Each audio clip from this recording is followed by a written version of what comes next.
talking about today? Well, it just changed. Yeah, no, welcome back to the Hang and Hunt podcast. We're talking about filming your hunts. And Oh, boy. I guess that conversation is a prime example of why it's tough to film and record things and put them on the internet. Yes. Yeah. I have a really tough time remembering to, one, hit record or, oh, let's put the deer in focus, because I am going to straight kill mode. Yeah. You talked about it before, about when you said, when you're at a high level of sports or things like that, you go through the process. You're not thinking about the outcome. You go through step by step the process. Yeah. I go in full Kill focus mode. Yeah. Full focus mode. Dude, I get the same way where so often I have to stop myself and remember that the camera's there. So, we self-film. There are a handful of times that we'll have camera guys with us, whatever. But for the most part, we're self-filming. And man, I have so many hunts on camera that I did everything right on. I recorded the walk in and told the story of the hunt. And then here comes a deer. And then I say, F this, and I throw the camera out of the way, and I crack it. And so the camera's looking at a tree. It's like Blair Witch, or just a leaf. And then you hear the shot, and you hear the deer run off. And then I pull it back, and then I have instant regret, where I'm like, damn it. All I had to do was that extra little bit, but there's no story without the harvest there. Well, there can be, right? But sure. It's hard to watch just a camera pointed at a tree, right? So sure, it's a challenge to. I guess you have to know what you're doing. What's the point, right? Are you going in there so you can film deer? Are you going in there and your sole purpose is to kill a deer?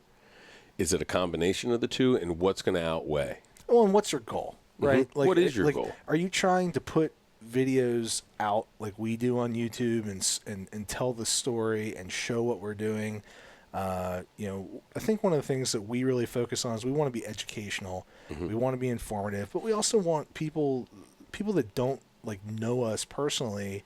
We're fun guys. We like to have a good time. We don't take anything very seriously other than our hunting, which we obviously take very seriously, but we're very lighthearted and jovial people. And we enjoy showing that part of our lives to people. But if you just want to record the hunt and put a Tacticam on front of your bow, go for it. Yeah. So there are benefits to that too. Now you're not going to put awesome production quality videos out there if you're just looking for, I wanted to record the shot. I wanted to see where the arrow hit the deer. I wanted to see what its reaction was. If you're using that video strictly for hunting, you don't need high quality. All you really need is to make sure that deer was in focus and in the camera view, and then it gives you. And that's one of the pros of filming your own hunts is you get to see what happened with that arrow flight. I mean, how many times have you heard people say, "Oh, my arrow was deflected"? Yeah. Was it really deflected? I smashed that deer. I crushed that deer. Show me. Yeah. No, I got so much penetration that, just the fletching was sticking out. Right. It was a shoulder shot deer, and, the fletching sticking out along with 20 some inches of arrow also. Yeah. So, but your mind doesn't, it compensates for what your eyes are picking up and putting in. It can't process every single piece of information that's coming in to your brain. So your mind will then, compensate for it. And an example of that is when you're driving down the road, you can see things that are, on the road, as you're driving by them. But if you look straight out of your window, not while you're driving, maybe while you're a passenger, right? Look out the side window and you can't pick up details of what's on the ground because it's going so fast. But then if you actually focus on specific things, you can see them. Yeah. If you look at them individually, but otherwise it's a blur. What your eyes are really picking up is actually every detail. It's your brain that's not functioning at that high speed. So when you shoot an animal, it's totally different in your mind as to what happens a lot of times. The fletching does a little thing. It's almost like an optical illusion. Sometimes your brain's tricking you a little bit. So watching that footage back, you go, I do not remember it the way that I see it right now. Yeah, and even, we're pretty experienced in harvesting deer, shooting deer. And I mean, still to this day, I'll watch footage and I'm like, damn, I don't remember that. Mm-hmm. Right? Because for me, like when I flip the switch and go into kill mode, and I'm like forcing myself to put the camera right and get it framed up and focused, it's very like I'm focused on exactly where I want the arrow to hit, Mm-hmm. and I'm waiting to start my process of my shot sequence. But it's very easy to not realize all of what's going on, and it's very informative to go back and not only look at the shot angles but see the deer and see, like, just learn from the footage itself. Did the deer hear something? Was the deer on edge? Was he not? Or her, was she not? Mm-hmm. I don't want to assume any genders here. Whoa. Were they on edge? Was it? Yeah. But to be able to use it as a learning, to learn from the body language and to kind of have a refresher there, I think is really nice. But also, it's great for knowing whether or not to go look for a deer, or to when to look for that deer. Does it need time? Did you hit a little back? Or how much penetration did you get? Like all the things that you cover, it's very, very helpful to have that footage. And you don't need to have the really expensive camera gear that we're running to do that. You can have a GoPro on your bow or on your head and just have as much fun to show your buddies at camp, or just to have around the house and to edit together is kind of fun. Like for me, I think that filming your hunts, I enjoy sharing our hunts with other people. I really enjoy being able to show people what we experience in our day-to-day life as far as hunting goes. But it is tough. It's a lot of work. You're carrying a ton of gear with you to the tree, a lot of extra crap. Like, it's so nice, and it's kind of a reminder when we do have a camera guy with us. I'm like, I don't even need my backpack. Right. Whereas like when I'm going to the woods by myself, or like when we're going in together, you have so much gear.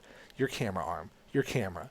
If we're filming with a DSLR, there's the lenses, there are extra batteries, there are mics, there's like all this stuff that you need. There are lights in case you harvest one. Like my backpack primarily is for all my camera gear. Yeah.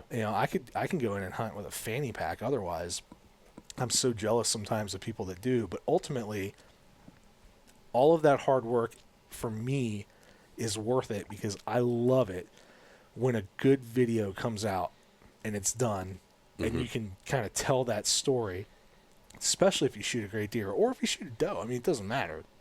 I love telling that story and being able to share that with everybody.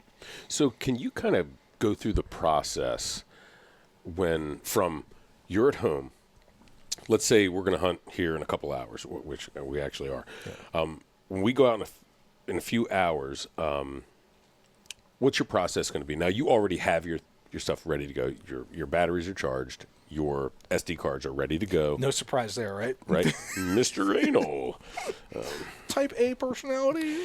So you have everything ready to go. You're packed up. You're basically, you can pick up your pack and roll. But back up just a little bit and tell me what your process is to get that ready before you go to hunt.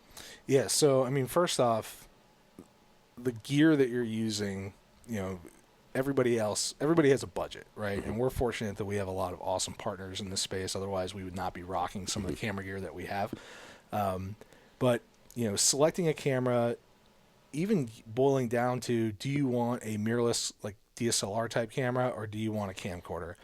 The camcorder quality is a little lower than that of like a professional DSLR camcorder, but it has so many built-in features that make it way more like roll tide simple, right? Mm-hmm. I tend to go with a camcorder a lot of the time. I bounce back and forth between a mirrorless and a camcorder. The camcorder takes up less space. It's better on battery life. There's no record limit. It has our camcorders have built-in ND filters, which help keep that iris wide. So we're going with the camcorder. Batteries are charged. I always keep an extra battery in there, and I have 2 SD cards, and I kind of have a process where at the end of each hunt, I'll dump all that content down, I'll back it up on my computer, and then I'll delete the SD card. Because the last thing I want to do is shoot a deer and then look over at the screen and have it say, like, memory card was full. Sure. I'll probably hang myself in the tree if that happens. Right? So it's really important to me to kind of have that process down. But yeah, I mean, keeping batteries charged and having a backup, super important, especially in cold weather. Batteries just get crushed when it's cold out. And, even though the camcorder is great on battery life, I just make sure that it's charged, and I always have a backup, because I'm a firm believer, as you all know, that 2 is 1, 1 is none, and I have a contingency plan for everything. So batteries, super important. Memory cards, super important. Pay extra to have a good memory card. Don't get like a budget card that could potentially crash. But other than that, like one of the things that I make sure I have a ton of are lens cleaning cloths, because it's so easy to like talk to the camera and spit on it or get mud on it or whatever, like weird random thing. It's going to happen to you when you least expect it, and it's just really nice. And if you can't clean it, then you're scratching it. Yes. Yeah. So when you get to the tree, all of your camera gear is in your pack. You climb up the tree, you get to height. What's your next step? The first thing I'm doing is hanging my camera arm. So camera arms are really important, and fortunately, they've come a long way. From the 40-pound arms that we were using years ago. You're still using that muddy arm, aren't you? Yeah. And that thing's brutally bad, right? It's heavy. Yeah, it's heavy. So, fourth arrows. I'm actually looking at them right now. Yeah. Well, happy birthday, because I got something for you. Hey, girl. But yeah, I mean, the fourth arrow arm is awesome. Highly recommend that. And it's so much smaller, more compact. It's lighter, goes on the tree, and it's super smooth. I've used yours, and it's just it's so smooth. That's one other thing I really liked about it. Yeah. So you put the camera arm on the tree, boom. Yep. Right off the bat. Put the camera on the tree. Actually, what I'll do is I have a prusik on my tree tether. A lot of people ask me online always what that's for. It's for hanging my backpack when I get to hunting height. So what I do is I'm clipped into my ropeman, but what I'll do is I have my prusik there. I have another carabiner on my backpack that I clip on there. Then I can pull my his strap out, throw that around the tree, put my camera gear and get it set up, because I like getting all that stuff dialed while my bag is right in front of me. It's just way easier to pull it out. Yep. The last thing I like to do is drop my gear from the tree, which I've done plenty of times. Yeah. So, I just pull it out, get it all set up, then I'll clip my bag over on the his strap, and then I'll pull my bow up. See, I leave my bag tied, but I don't. You have a prusik right off of your tether. I actually use the tag end of my tether, and I tie that to the top of my pack. Yep. So my pack sits right in front of me, close to the tree. If it's deep, if I've got a lot of clothes in it, I'll actually strap it to the tree there, but I hang it from there, so then I have more room on my his strap. But you pull right out of there, you set your camera arm. Now you're facing the tree on a saddle with a saddle. Where do you put your camera arm base on the tree in relation to, say, your tether? Where, because you put your tether like, eye level, right? Yep. Yeah. So my tether is right about, eyebrow level, which for me is very dominant, and sloping forehead. Yeah, exactly. Ski slope, baby. So what I like to do is I will put that. I used to put it down low at like waist level. What I really like to do is get it up high by my tether to where it can look down. So if my tether's coming off here, I'll put my base right about here, which is, for people that are listening, if my tether is at 12 o'clock, I'll have the base at about 11 o'clock. Or sometimes I put it at 1 o'clock. It really depends on the tree, because I'm thinking about where my shot angle is. But then if I need to spin around, I can just pull the camera back with me, and I'm not messing with the tether. And you like kind of, and I like doing the same thing, you like to reach up to grab your camera and pull it kind of over your head, so you're getting more of that overhead, over the shoulder Yeah, so shot. I like the over the shoulder shot. I think it's a better frame up of a shot. But I also like to be where the tether is not impacted by the camera. So if I'm trying to walk around the tree, I can just kind of pull the camera arm with me. Or if I need to go over the tether pretty quickly and film back on the other side of the tree, I can do that really quickly. You're not touching the tether. Yeah, or if I need to spin around, I can just spin and then just pull the camera with me. But I really like it. The height for me is very important, because what I don't want to do is have to be reaching up really high if a deer's around, because that's really noticeable to go back and forth between, my hand on my release and the camera.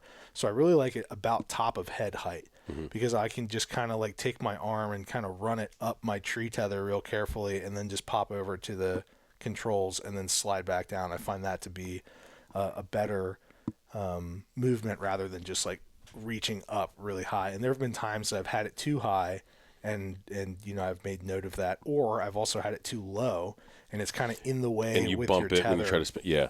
So when let's say you have your camera set up, you turn it on, you're checking the frame to see what depth of field that you have there, where you're kind of trying to anticipate where the deer's going to be. You don't know, but you have a good idea. One of the problems that I had, I still have it sometimes, is I like to pull in too tight. Yep. And you've told me that many times. You're like, you pull back out, get a wider field of view. And what's your reasoning behind that? Well, so like our cameras are filming in 4K, and when you're filming in 4K, you can crop in after the video and get it framed exactly how you want, but you can't crop out.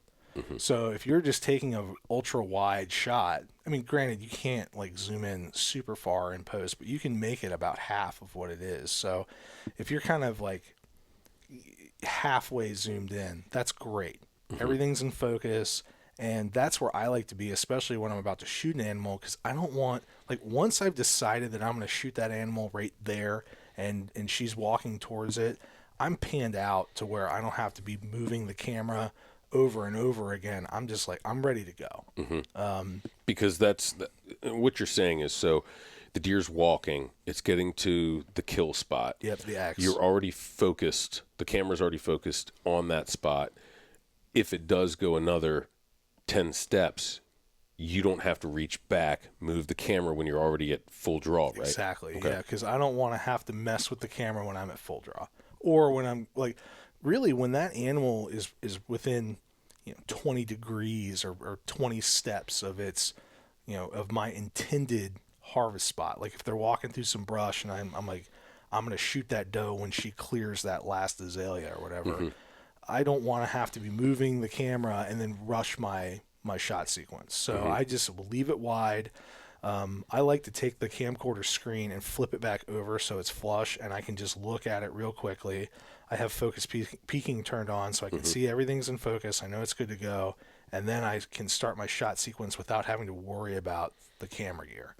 I think that's really important to be able to do that and kind of just like play around with the different spots in your backyard that you think about hanging your tether or hanging your camera base and figure out where it needs to be, because that's super, super helpful to be able to do that. And it's going to be different for everyone. Yeah, right? and it depends on how long your lead is, and then like also where your shot angle is going to be. If you think you're going to have to walk around the tree, like let's say you're a guy who hunts with a ring of steps instead of a platform, and you might have to walk around the tree. Well, you don't ever want to get to a point where that tether is now, coming close to or in contact with your camera or the camera arm, because now you just have a cluster F in front of you that you don't want to have to deal with. And usually with the guys who are using ring of steps, a lot of times they'll have a tether that's a lot longer so they can get farther around a tree a lot easier, so there's more opportunity for them to get tangled. And I think they like a little more drape also, because you want to sit They're down more sitters. because you have to be, because you have that pressure point on your foot. So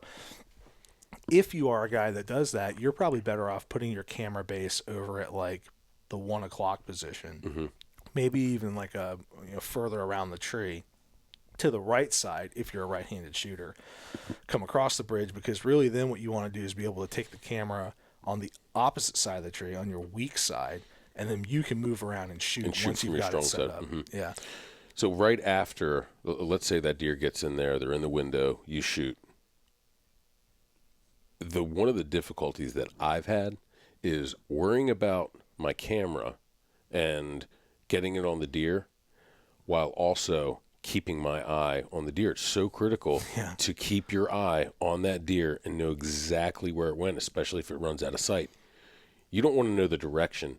You want to know the exact leaf that it stepped on the last time that you saw it. So how do you balance between trying to get a shot and trying to focus on where the deer went? What's more important to you at that point? So for me, harvesting the animal is first and foremost, right? And ethically harvesting the animal. As soon as that arrow is released and I've done my job following through and I watch the knock disappear, now I have my camera and I'm following that animal. And that's another benefit of being zoomed out wider, than being tight, because if you're tight, obviously smaller field of view, harder to find the critter.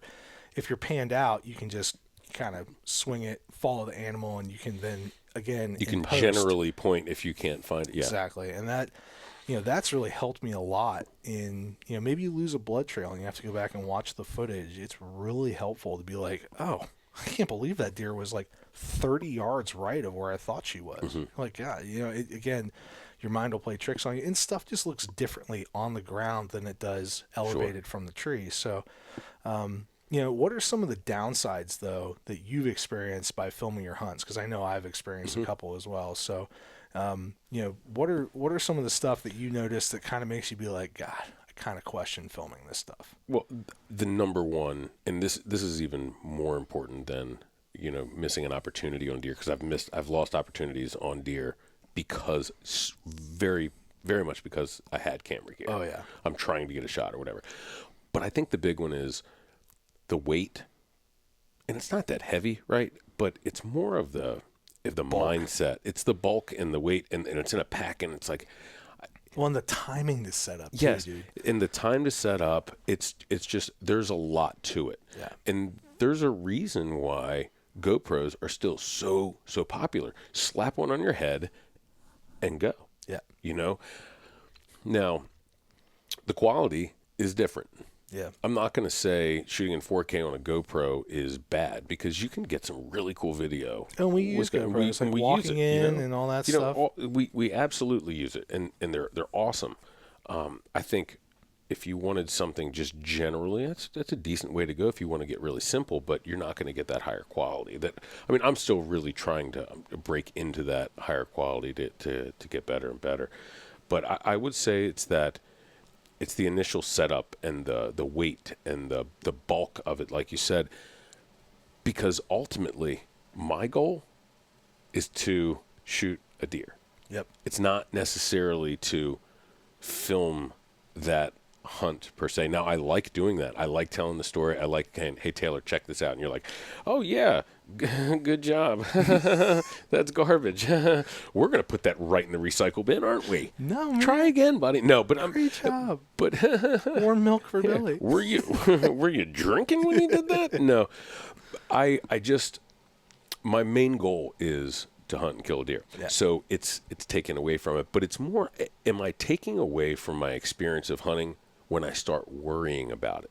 That's where the line crosses over. So if I'm getting into a tree and I'm getting frustrated and upset, I'm not enjoying myself, and I'm also not killing deer because of it, that's when I start to rethink, not necessarily should I be filming, it's I need to rethink my setup and what am I doing wrong that's making this so difficult?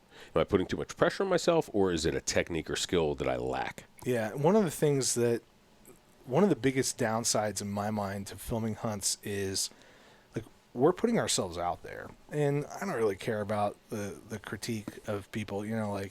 I have pretty thick skin. You do too. We both have a lot of siblings. There's literally nothing that I haven't been told. Yeah.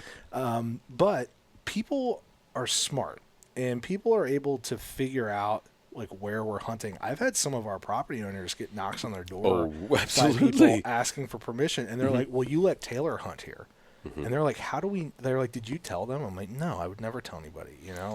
Yep. And so people are in the past have recognized a spot, recognized a playground or something. Neighborhood. Yes. Street sign. Yeah, like a unique house coloring or something in the background of one of our videos, and they'll go ask for permission there, whatever it might be. Look at when Outdoor Life came out. Right. When that article in Outdoor Life came out with us last October, those houses, that neighborhood got pounded. Yeah. Got absolutely pounded.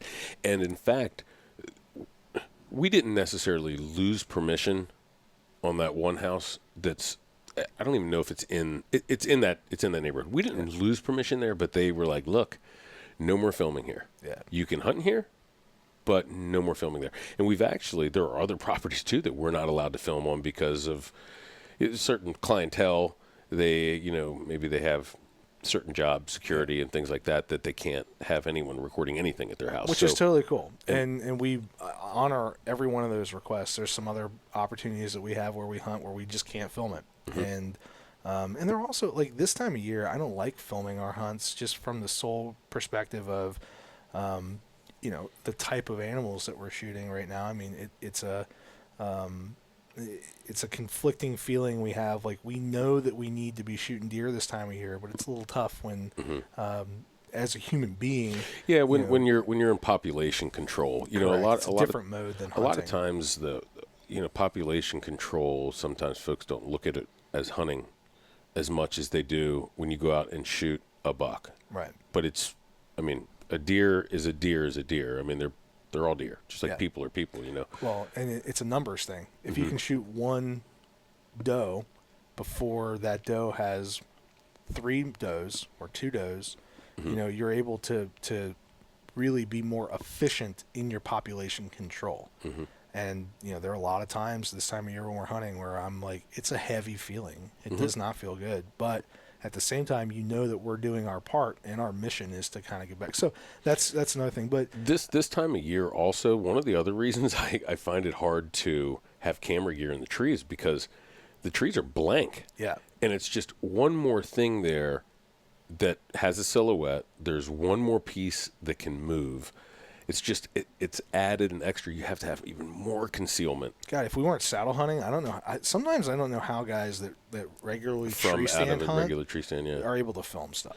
Yeah, because they're sticking out so far. Well, and it's in your way. Yeah. I mean, like I had a deer this season where I was at full draw, and the deer was walking, and I followed her, and then all of a sudden, out of the corner of my eye, I was like, "What is that?" And I looked down, and the camera was like in my bowstring path, where I was like, okay, and I had to let down, and I ended up not being able to shoot that deer because like by the time I got resituated, she had already cleared off, and now was like out of range and was hard-quartered away, and I'm like, you didn't just fling one? Not just yeah. So I shot her in the butt. No, but I was just like, that a camera saved that deer's life, and there are more times than not that a camera has kind of saved that deer's life. And also, one of the negatives is I love urban hunting. I love what we're doing. It's so unique. It's always a challenge. But we're able to show more people that, and now we have more competition, where there are more and more people that are hunting in the burbs. And on one hand, that's awesome. And ultimately, I'm glad for that because we need it from an ecological standpoint. These deer need to be reduced, and if we're able to get more guys out in the woods and doing it ethically and doing a great job, like I'm totally cool with it. I'd rather have 5 properties and you and I kill 5 deer a year, and I'd be stoked for that, right? Well, maybe more Not than 5, really. but yeah, 20. But yeah, I mean, sometimes I feel almost burdened by the amount of properties we have, where it's like homeowners are constantly calling you, telling you, "Hey, there are deer here. Why aren't you out here? Why aren't you out here?" And it's like, because I have 10 other people that are bugging me, and like I have a responsibility to my family and my job also. Like, trust me, ma'am, there's nothing I would like to do more than come out there and shoot 4 of the deer off your deck or whatever. That's fun to do, though. It is fun. There's no setup there. Now, I've actually never filmed off of a deck because of the tripod. I don't even have a tripod. I can fix that. Actually, Vortex can fix that because they came out with those new carbon pods, which are sweet. Oh, that's right. Yeah. But yeah. So I mean, is filming your hunts worth, or is it worth it to film your hunts? Yeah, to me it is, because I like putting out the educational content. I like putting stuff out there. I like reliving the hunts. But is it for everyone? No. And maybe if you're just a dude who wants to film your hunts and like show your family or show your buddies at hunting camp, like.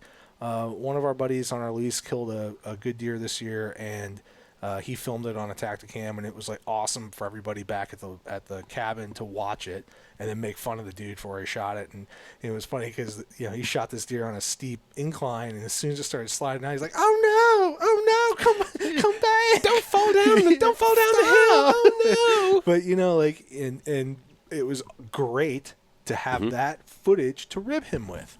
But, is he trying to put it online? No. And that's perfect for him. And that's cool. So, like, I think ultimately, keep it fun. Don't make it work. And do whatever you want to do and just enjoy it. And, I mean, dude, there are plenty of times that we go hunt and we don't take our camera gear with us. And, unfortunately, that's when, like, the coolest stuff happens or, like, something you really wish you could share. Last year, I didn't take my camera with me on one hunt. And that was a hunt that I had an absolute bruiser buck that we've been chasing for 3 years on this property at 30 yards and wasn't able to shoot him. Mm-hmm. And I'm like, I was actually thinking about this the other day, randomly in the shower, where I was like, I wish I could show people that deer. Like, I wish I could show people what happened there. But yeah, I mean, it's fun. I enjoy it. And until it becomes work, I think we're always going to continue to do it. But I definitely would caution people, like, don't take it too seriously. It's hunting. It's recreation. Because you can go down any rabbit hole, and you can go as deep as you want to. So, like you said earlier, what are your goals with this? Is it just to take it back to camp and share with your buddies and your family? Is it to come out with, top-notch, high-quality, capture creative type, level stuff? Well, I mean, you're going to that's going to be your career. Yeah. So just, I think, manage your own expectation of what you can do and what you also have a goal of what you want to do, right? Yep, absolutely. Well, I hope that answers everybody's questions. If you guys have any specific questions on, like, the gear we're using, or where to hang your tether, hey, you put it in the tree. In the tree. Eye level. Sloping brow. Yeah. If you guys have any questions, let us know. But thanks for listening. And, leave a review. Tell us what you like. Give us some stars. And comments, too, Let us know. We will definitely interact with you guys. But we appreciate you listening to the Hang and Hunt podcast, guys. Thanks for checking out. We'll see you guys soon. Thanks.